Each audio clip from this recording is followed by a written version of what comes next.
Oke, setelah pasien mampu berdiri, ya, kemudian kita latih berdiri, keseimbangan berdiri statis maupun keseimbangan berdiri dinamis.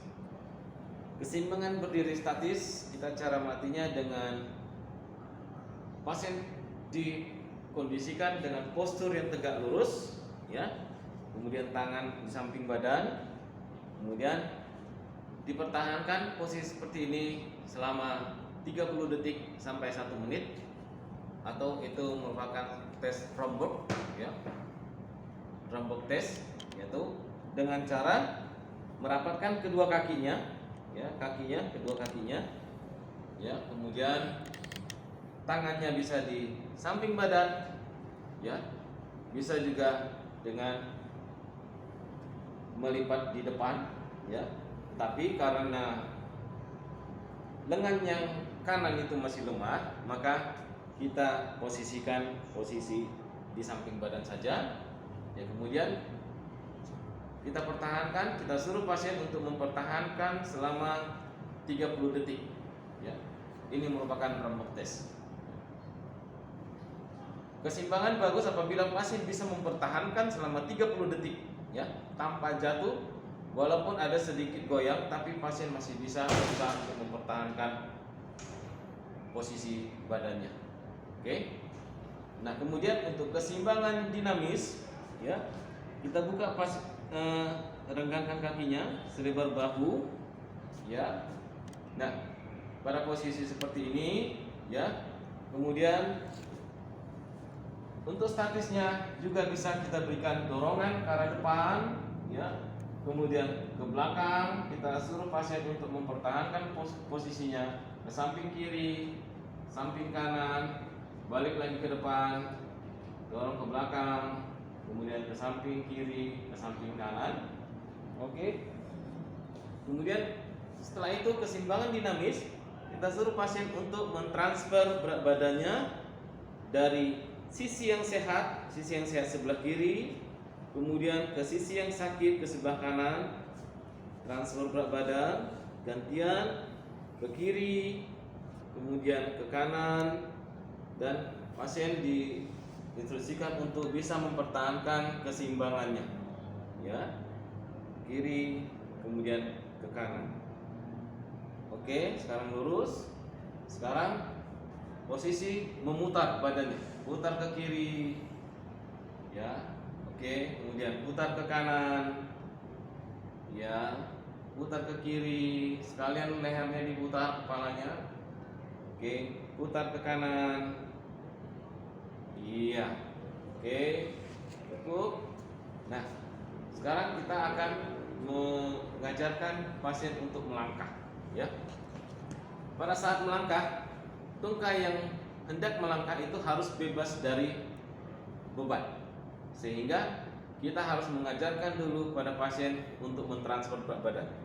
Apabila kita mulai pada anggota gerak yang lemah untuk melangkah, maka pertama kita transfer berat badannya ke kiri, ya, kemudian ke kanan lagi, kanan, oke, kemudian ke kiri, oke. Nah, setelah ke kiri semuanya, setelah kaki kanannya bebas, ya, maka awal-awalnya untuk memastikan apakah dia sudah bebas dari beban, kita suruh pasien untuk menekuk lututnya, tekuk lututnya, oke, kemudian balik lagi lurus, ya, tekuk lututnya lagi, ya, balik lurus lagi.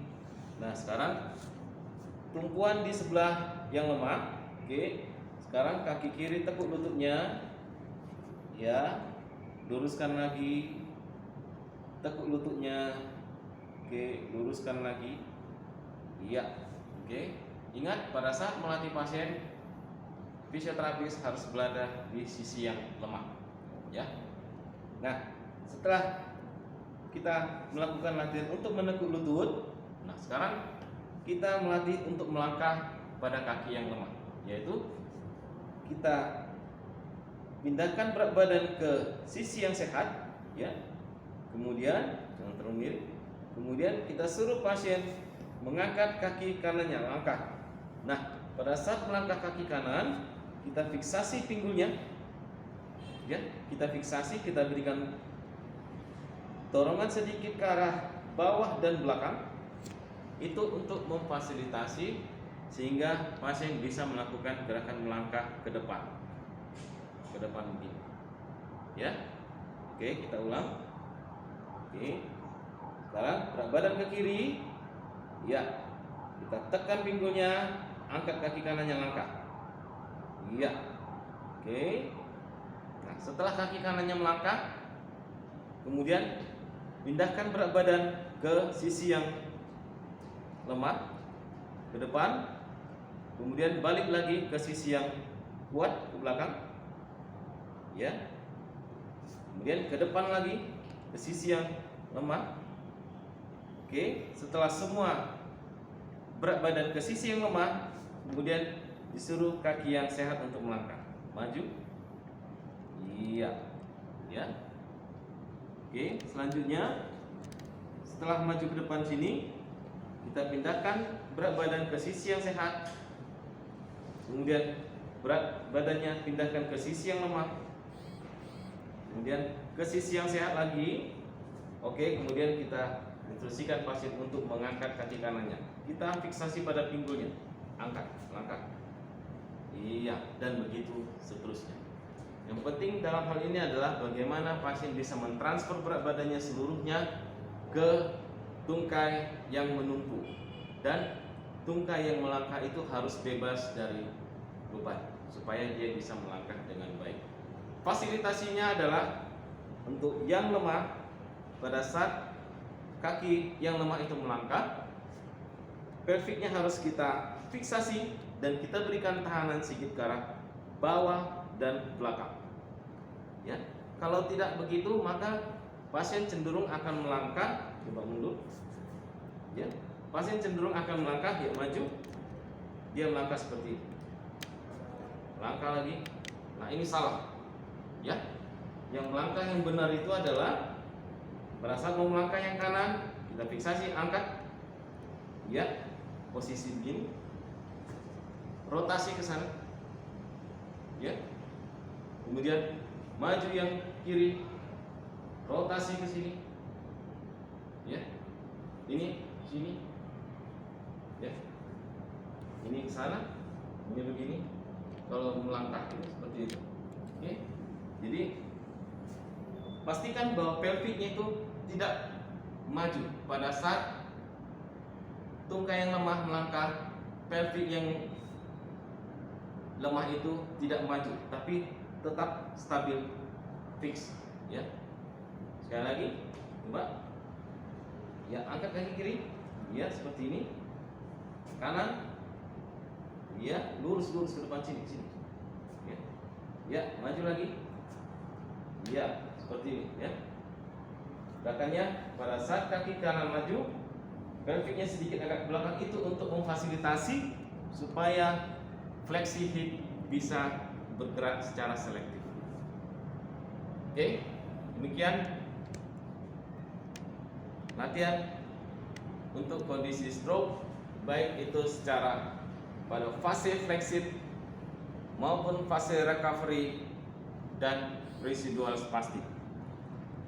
Bedanya adalah pada fase flexit, karena belum mempunyai tenaga, maka kita lebih fokus kepada mengajarkan pola gerak fungsional yang baik, kemudian memberikan stimulus atau stimulasi dengan cara memberikan aproksimasi dan memberikan rangsangan taktil pada dari anggota gerak yang lemah, yaitu dengan cara bisa menggeruskan, ya, memberikan usapan, ya, atau juga taktil dengan memberikan pukulan, ya, ya, atau memberikan tekanan pada daerah muscle belly, yang tujuannya adalah untuk meningkatkan tonus otot dengan mekanisme stimulus pada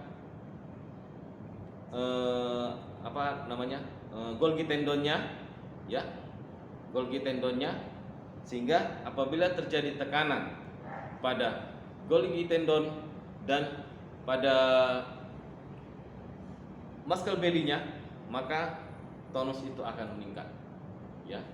Kemudian yang kedua, pada fase kronik, fase recovery dengan gejala spastik, maka prinsipnya adalah sebelum latihan kita harus merelaksasikan ototnya atau menurunkan spastiknya, ya, dengan cara melawan, memposisikan anggota gerak berlawanan dengan pola spastiknya.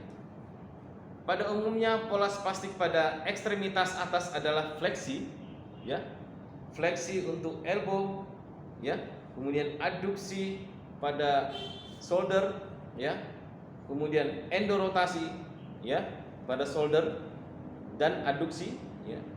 Nah, untuk menginhibisi maka kita posisikan berlawanan dengan pola spastiknya, yaitu abduksi shoulder, eksorotasi, dan ekstensi elbow dan ekstensi jari-jari dan wrist. Ya. Itu untuk tungkai kebanyakan pola spastiknya adalah ekstensi.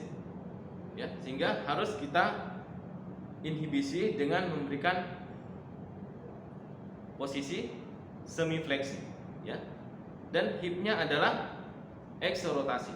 Maka kita harus memposisikan posisi endorotasi. Oke. Demikian penata saran fisioterapi pada kondisi stroke. Sekian dan terima kasih.